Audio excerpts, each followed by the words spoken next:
Me shumë respekt, sapo të kam dërguar një mesazh juve dhe asistentes tuaj. Është një mesazh që më ka ardhur 27 prill në orën 17:11 nga Shtetet e Bashkuara të Amerikës. Një mbështetës i PD-s, unë e kam dhe me emër, më ka kërkuar të mos ta identifikoj, Ruhet, qytetari i thjeshtë është, por sigurisht në rast se dikush do kërkoj nga organe që japin garanci, mund të kontaktohet. Nëse mund ta nxjerrësh dhe vetëm mund të lexojmë tekstin. Po, Mariana, lutem më ndihmoja, ka dalë. Të përshëndes, më thot? Të përshëndes, të uroj fitore, do bëjmë gjithçka, ndodhem në Amerikë, por komunikoj me njerëzit e mi atje me votat e emigrantëve, po bëjnë masakër, ata spionët këtu në Boston, $500 për vot japin. Unë e kam dhe me emër dhe mbi emër, kush ta të ketë interesin. Tani lidhur me këtë zhgënjyer.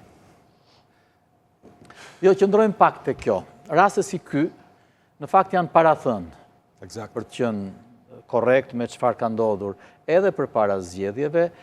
Ju keni qenë madje në emisionin tim i ftuar para zgjedhjeve dhe kemi diskutuar për riskun e votës shqiptarëve që jetojnë jashtë, e cila është një votë e pakontrolluar, një votë që nuk i nënshtrohet rregullave të kodit zgjedhor siç ndodh në Shqipëri, në kuptimin e fshehtësisë së saj, apo të votës familjare, apo të votës ndikuar nga tjerë, sepse në fundit qytetarët shqiptarë që jetojnë jashtë, mbi ta nuk vepron ligji, sepse ligji ka atë hapësirën territoriale ku diun rastet të logjikës.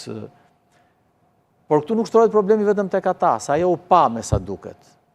Këtu shtrohet problemi që Partia Demokratike, në mënyrë të veçantë Partia Demokratike, se zërat e tjerë të opozitës edhe brenda koalicionit saj nuk është se janë artikuluar, por Partia Demokratike është kapur fort pas atusës së vjedhjes së zgjedhjeve. Pa parë asgjë që mund të ketë ta bëjë atë përgjegjëse në këtë rast. Luan, në Shqipëri ky është një mesazh, ka dhjetra të tilla, qindra, pamjet që u pan atje me trenin bullgar, dhe të tjera që s'janë kapur dot për shkak të kushteve ku operon opozita. Se quhet treni bullgar? Është treni bullgar sistem. Është bërë në Bullgari për herë të parë? Është shpikur në Bullgari. Prodhohen 5 flet, paguhet Luani, i jepet fleta e plotësuara. Jo, e di skemën sepse edhe kjo ndodh treni bullgar.